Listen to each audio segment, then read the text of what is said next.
Hello, True Relievers! I am back, as promised, this time talking about all the Comic-Con footage that we've gotten, or at least we have knowledge of now. First thing I want to talk about is that Doctor Strange show, that new one we got. Man, that was an awesome, just fantastic trailer. The first one I liked, it had me intrigued, but this one, man, it's got my excitement level ramped up to a whole new level. So this thing starts off and you hear the Ancient One kind of narrating over all the footage and everything like that, and we see Doctor Strange kind of doing his surgeon thing, and Benedict Cumberbatch looks good.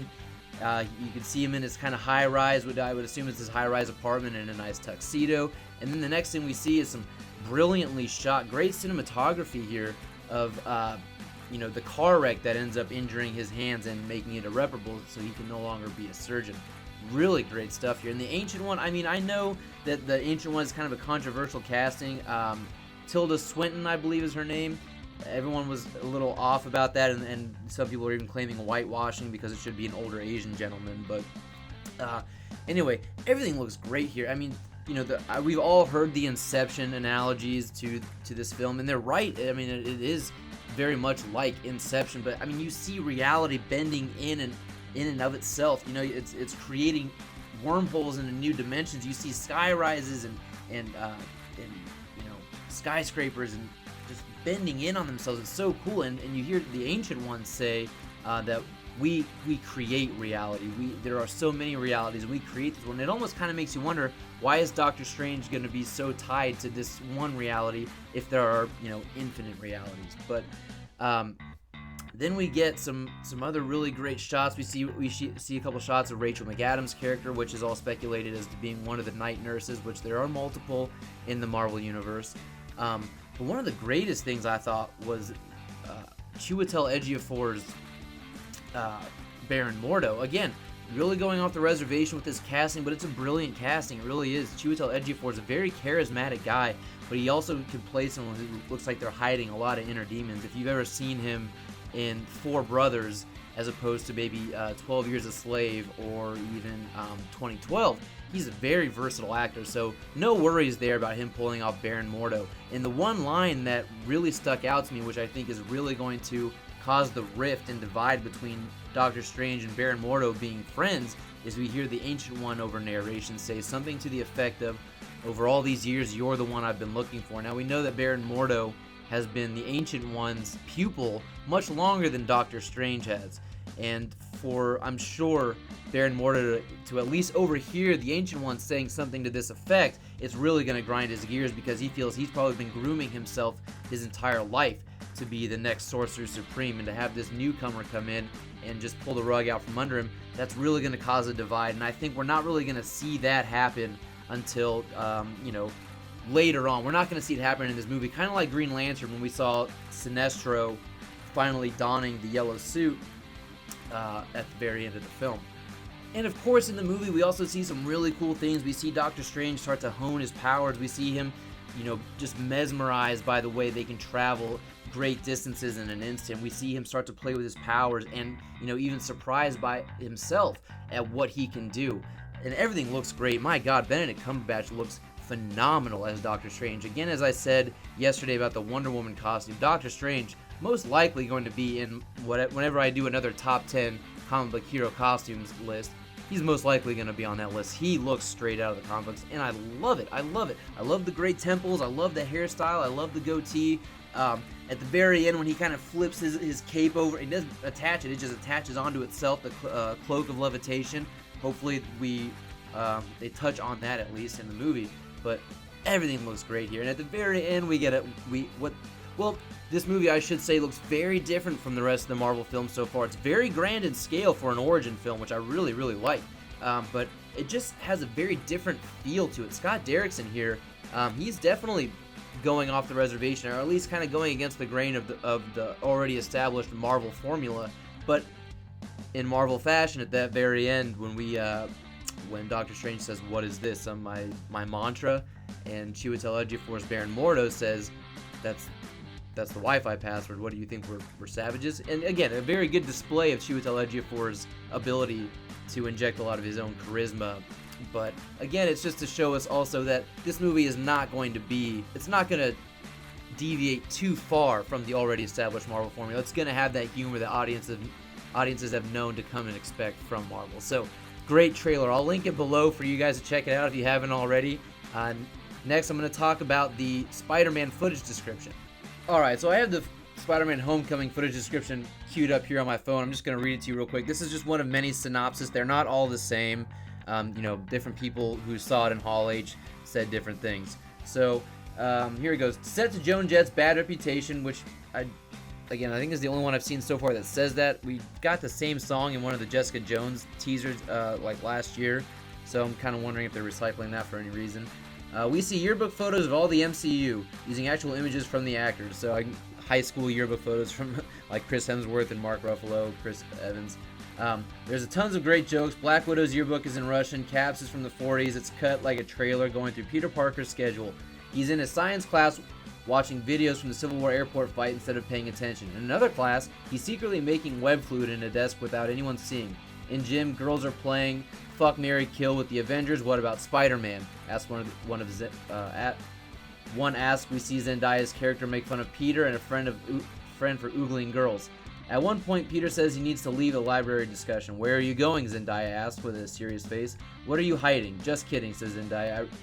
I don't really care. Lots of footage of Spidey on the back of a truck and hiding under a table. By sticking to it, the trailer ends with a quick shot of Keaton's Vulture.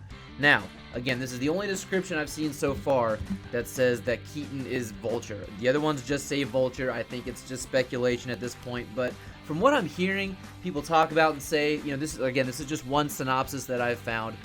People are saying this actually does feel very much like a John Hughes film, like 16 Candles.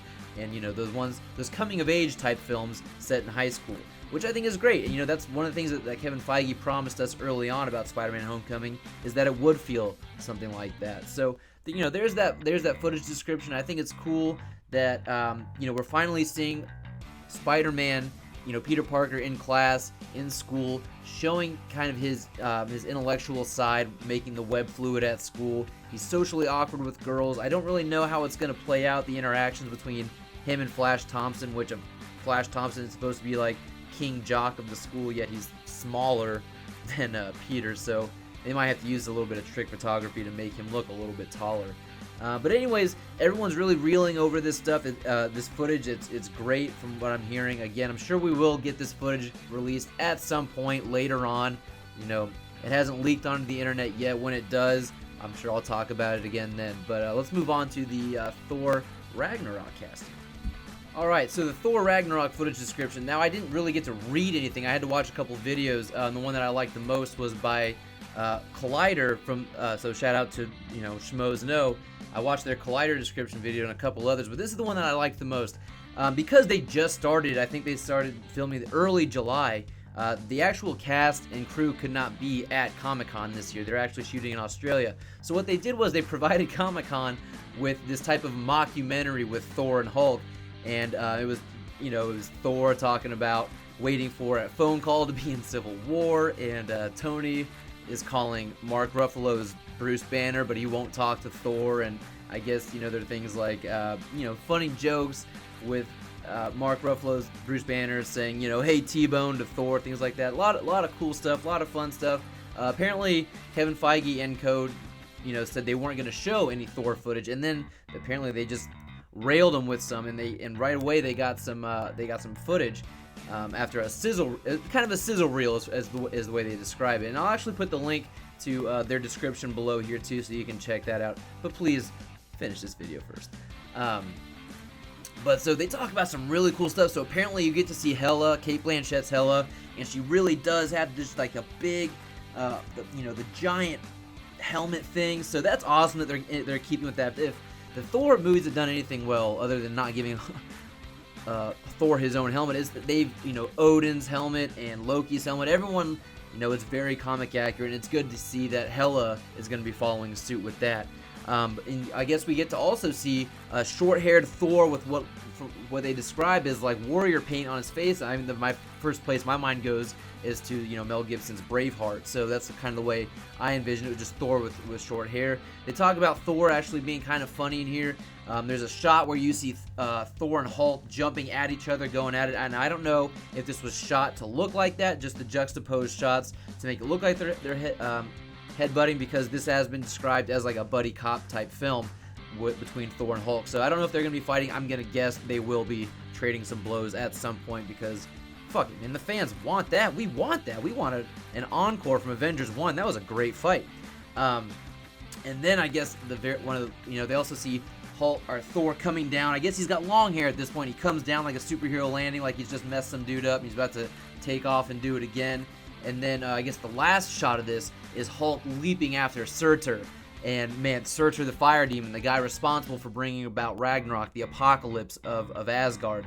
Hulk going after him. So I can't wait to see this movie. Like I said, there are so many characters in this film. It's really hard at this point to speculate exactly what's going to happen. But Kevin Feige has said before in the past that Thor Ragnarok will be to Phase 3 what Captain America Winter Soldier was to Phase 2. So hopefully Thor Ragnarok is that quality of film.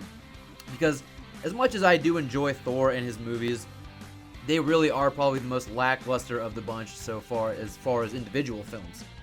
So I really want to see a gritty, fun, hard-ass kicking Thor movie, you know, so I can't wait to see this. Hopefully, like I said before, some of this footage will leak. I really, really want to see that mockumentary.